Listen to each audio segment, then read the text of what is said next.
Welcome to the Reinvent You Show. I'm George. I'm Azlan. It's about seeing everyday challenges Differently. Welcome, everybody, to the 17th episode of the Reinvent You Show. I am Azlan, and we've got George here.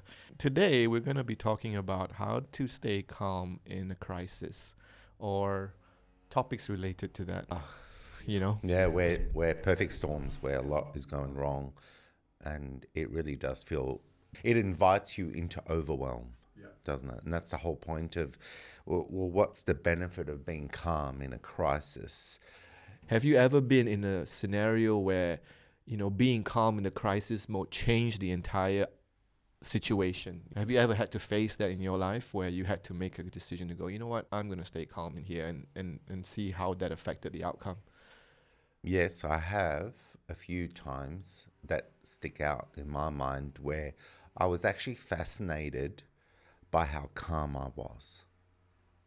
And every now and then I meet people who say to me, for some reason, George, I get really calm in a crisis and I become like, I do amazing things and make amazing decisions. And then they go, and I don't know why. I don't know why I'm good in a crisis, but I just seem to be. And it intrigued me, you know what I mean? Because I thought, okay, so if the brain has hardwired, that as soon as things are going wrong that can cause a lot of damage, you must immediately snap into crisis mode of quickly get informed. Quickly get informed. Get informed. Because if you really want to be effective, you have to know what's really going on.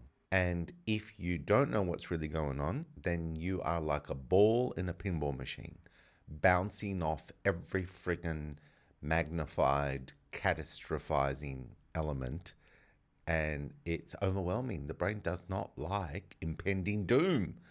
So it's going to go and it's going to feel helpless, and it's a downward spiral. And then you don't become a leader. So if you go back to my upbringing, I had a lot of reason to be scared and panicked by threats like 5 years old, a bomb goes off, kills a girl. I watch that happen. It freaks me out, right? Do you want to give them your background as to? But I think I've mentioned it before, but I'll quickly say I was in Lebanon. I was probably trying to figure out when we left the country and how long it took to leave. It was probably maybe 6 months before that event was the bomb, right? But that's not why we were leaving. We were leaving because they were after my father and my grandfather by name to kill them. And so my grandmother hid both of them in a female toilet. And they went into the male toilet looking for them to kill them. And they didn't go into the female toilet. It got that close.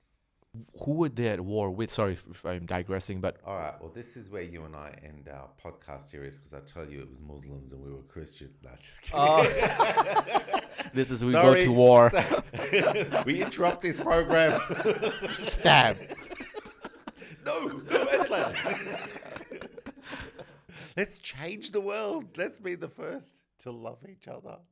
Is this a civil war, or is this like somebody else? The problem with Lebanon and that region was there's a lot of ideology issues as well. Right. Plus political, plus resources. There was just all these layers. Got it. Yeah, it was just a melting pot for conflict. I see what you mean. So it's not... Lots of surrounding countries meddling. Right. Yeah, from Syria to Iran to Israel to Palestine. Like, everyone is just using Lebanon because it's of its central location, and it wasn't fun. Right. Okay. So coming back to, you being calm in a crisis. So it started off with that. No, I think what that did was it probably got me very cautious, right? Which means I shied away from ever letting myself be in a situation for overwhelm. And that did not help. So I'm trying to give you a background where I shied away from ever being in a crisis. And you know how to avoid a crisis generally? No one can do it because the world can just throw shit at you, as we know. But you can avoid having a go, chasing your dreams, believing in yourself. And you know, you can do that for decades, which is what I did. And I thought I was just being responsible and only pursuing things that I was sure I'd be good at. Death changed its meaning. It went from, oh crap, you die, you lose, you know, people die, you lose them. And to, oh, they just passed through the door. Yeah. And you missed them. You see, it's different. Yes. It still hurts and you still grieve. But passing through a door into another dimension that we don't see, I really, really believe that. Same. Yeah.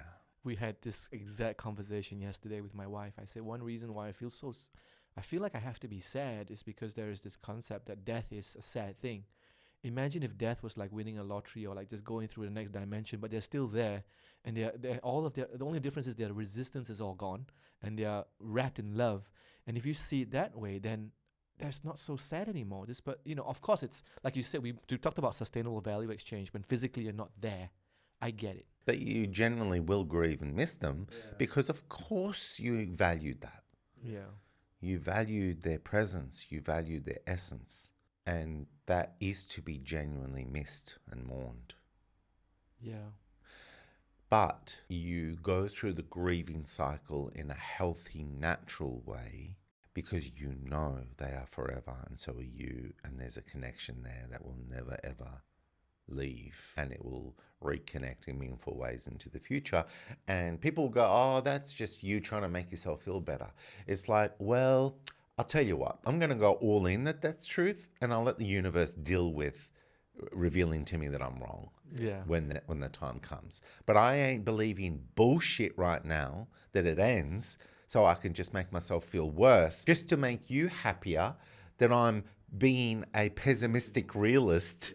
You know, like, it's like, who are you to be the authority on what's meaningful? I'll choose the meaning that opens my heart and makes me feel that God in the universe is a lot greater, a lot loving, a lot more expansive than all the rules you're trying to make me jump through just so that you go, oh, good, you're negative and shitty, just like me. When you stop caring about things that are out of your control, you get so calm and focused, you control more than you realized.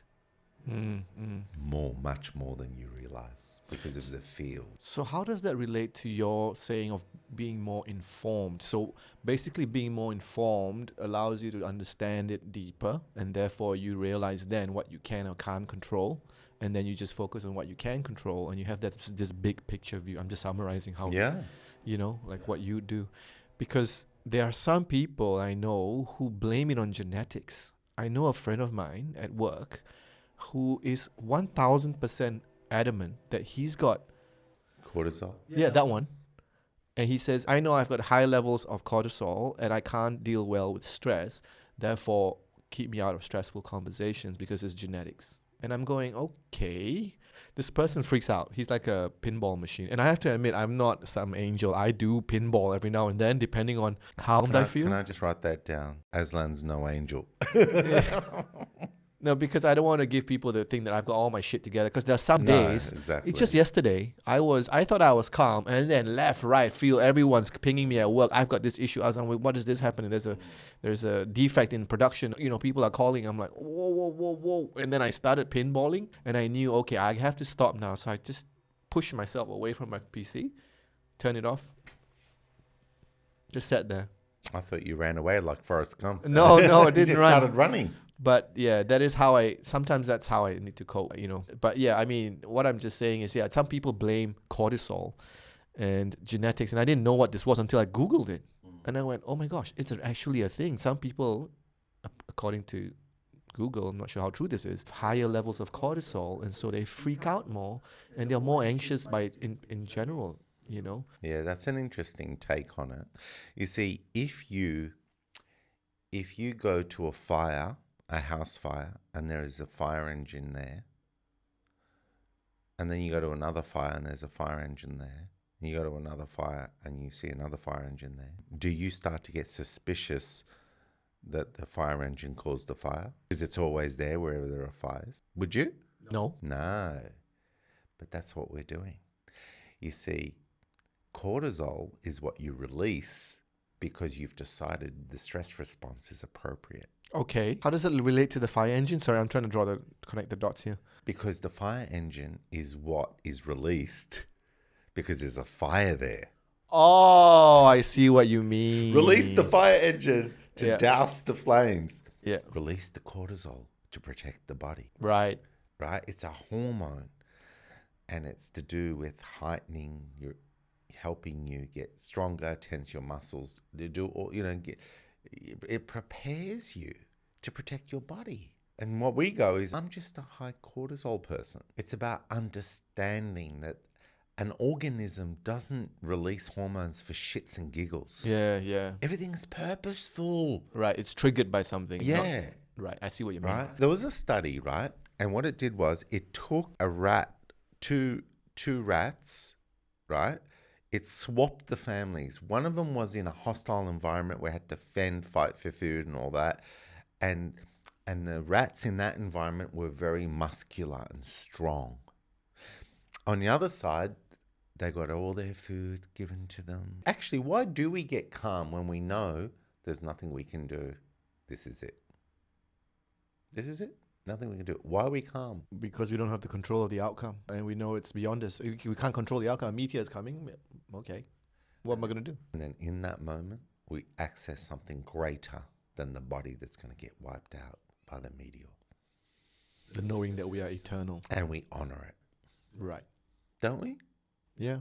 I would. In that moment, tsunami, 30-foot wave, 200 meters away from you. In that moment, you went, I'm going to honor, I'm greater than my body being wiped out now. I will still try to climb the tree though. Yeah, but you see, that's you being informed. Right. So what happens is your brain, and this is where I was going to go with it, but now that you've said that. So when we talk about brainwave activity, Right. and we talk about calm in the chaos, do you know why calm in the chaos slows everything down? You see, we think we don't have time, but when the brain accelerates its brain activity, right?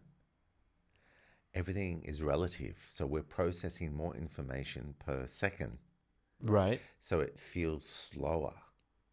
Right. That's why sports people can actually do amazing things with very little time. It's because they're in the zone. They're calm in the chaos of they're about to get smashed by the defense. Yeah. Right? Now, that slowness is really you collecting a lot of information to be informed.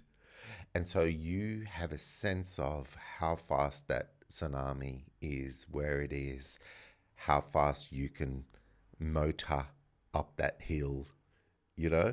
And then there's a sense of your brain goes, I'm going to get very close to surviving. I'm just going to go all in. And then bang, man, you run faster than you've ever run before. Where did that speed come from? And so when I said to you, it's literally 200 feet away and it's 30 foot, that level of speed, I was trying to create a picture of your brain goes, yeah, I ain't running nowhere. You know, I'm probably going to get to the end of the sand, you know. But no, I'm with you. If it's a bit further out and there's a steep incline, your brain does. It just collects the information in 1 second. And it knows it go all in on saving yourself, right? And you think to yourself, I might not, but I'm going to give myself every chance to save myself. But you got to be informed. And gamma brainwave activity is when you process a lot of information, a lot in per second. and it's not sustainable for long periods of time. It's bursts of hyper focus, hyper complex activity, and the brain saves that for crisis, and also when you are euphorically innovating something that's blowing your mind, and you've brought in a lot of variables into your brain to see something clear. So it's either crisis or it's something supernova. I had a weird experience this weekend where I was in the aquarium, and I noticed a lot of parents were stressed out when their children were running around the aquarium, trying to control their every move. And there was we were downstairs, where the travelator was, with the dome, and this kid just kept running, and the mom said, "Stop running!" And she was chasing, and you could hear dung dung dung dung, And my son and me, were just looking at it. How old? I think it was 7, 8. I And then that was one instance, and there was another instance where the dad had to pull the daughter away, and she was screaming nonstop. And another one where the father said, "You behave, or we're gonna go home." And the kid was just literally just not even making a sound. I don't know what's happening. And so my role in that scenario with my son has autism, right? So he goes everywhere, and I just go with him. I do not want to control where he goes. We went to downstairs like 3 times. We went outside twice. We went down again downstairs, and we went upstairs. So I was literally ping-ponging everywhere, and I didn't care. I just went, because in that state I want to be the guy who is just, you do whatever you want. However, at work, so in that scenario, my identity was, I am the person who's going to mold and move with this person. And so that was my identity in the aquarium, a supporting father. But then at work, I realized last night that my identity is delivering value. That's who I am at work. And anybody who stops me from delivering value, I get stressed. Do you know? That's a really good situation to unpack. Firstly, you were delivering value for your son. He knew that going everywhere and repeating it would help him have lots of adventures based on his interests. And if he was missing out on certain areas, you would have guided him there. But he was going everywhere, so you didn't have to worry about that. We were there for 1.5 hours, super long. Yeah, but the point here is that you weren't letting him go everywhere that was going to make him miss out on good stuff. He was going everywhere to not miss out, and therefore you were content. But if he'd missed a really special place where he could see a big octopus or this or that, you would have guided him there. Yeah, correct. Right. So let's be clear. You were giving value, right, as a father to your son. Yep. Okay. Right. Now let's come to work. Value. The definition of value isn't just the project, the efficiency, the effectiveness, outcomes. To me, it is at the moment. That's why I had to unpack it yesterday. I know. But the truth is, the value is how you empower people to arrive at a balanced point of view to be effective themselves. That is the value too. And people may argue that is as much value as the project because if they're symbiotic, you know what I mean? The project is at the mercy of the collective being aligned, balanced, and effective. Mm-hmm.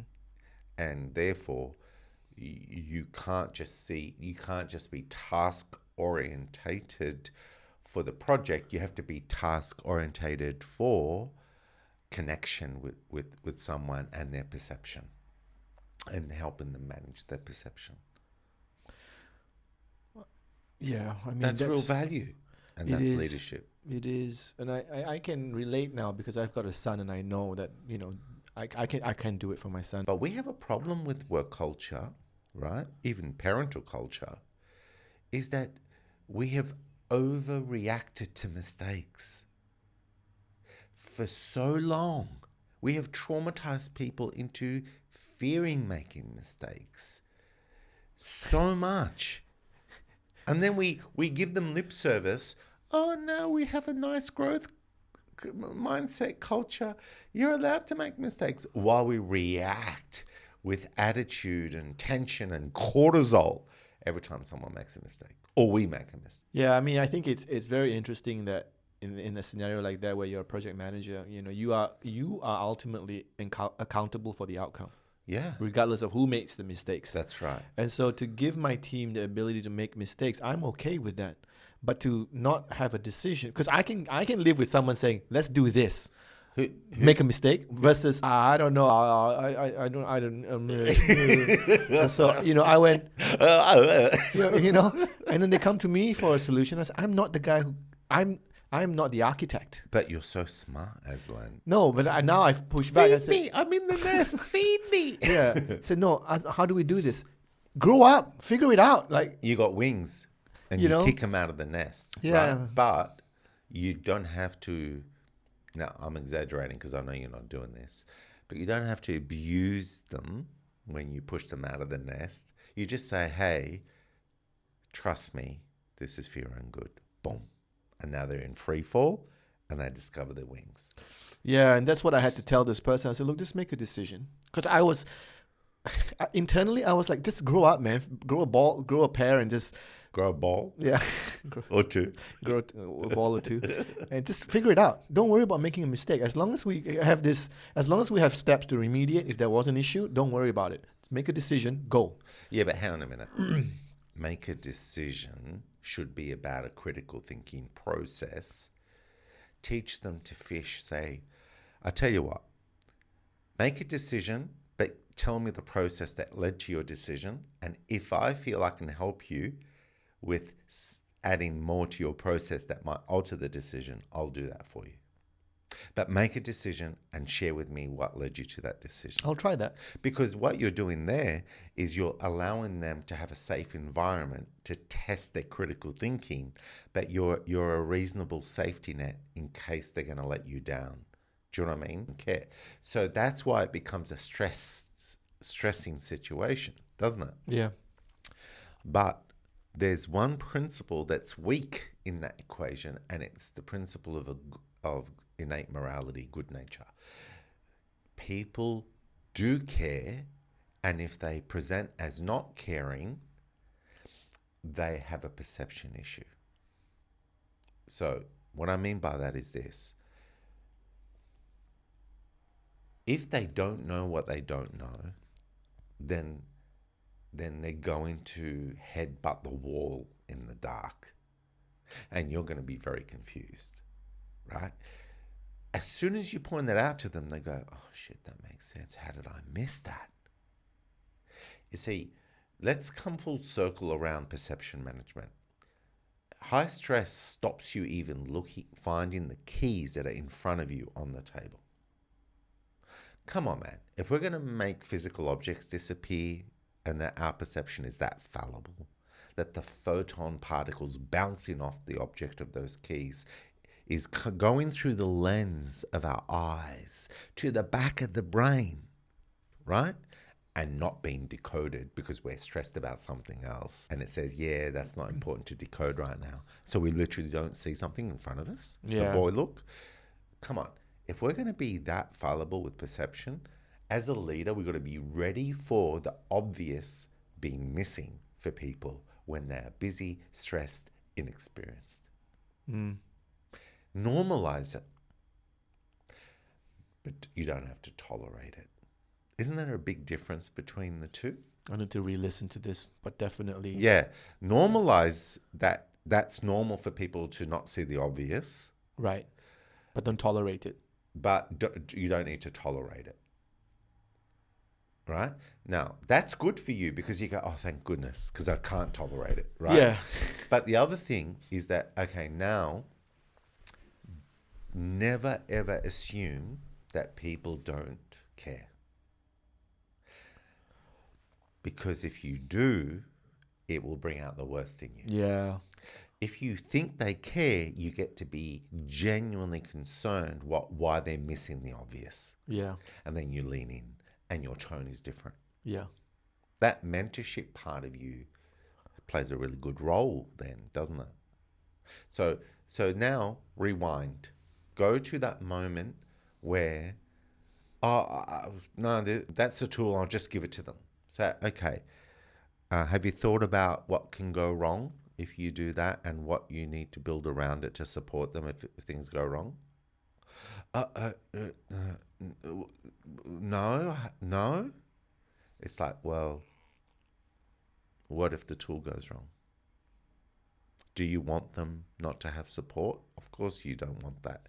So I want you to think about what kind of support you would want to build around that so that they have the experience that you want them to have. That was a good way to end the show. Thank you everyone for watching this episode. If you feel like this resonated with you or with anybody else that you think it will help, feel free to share it.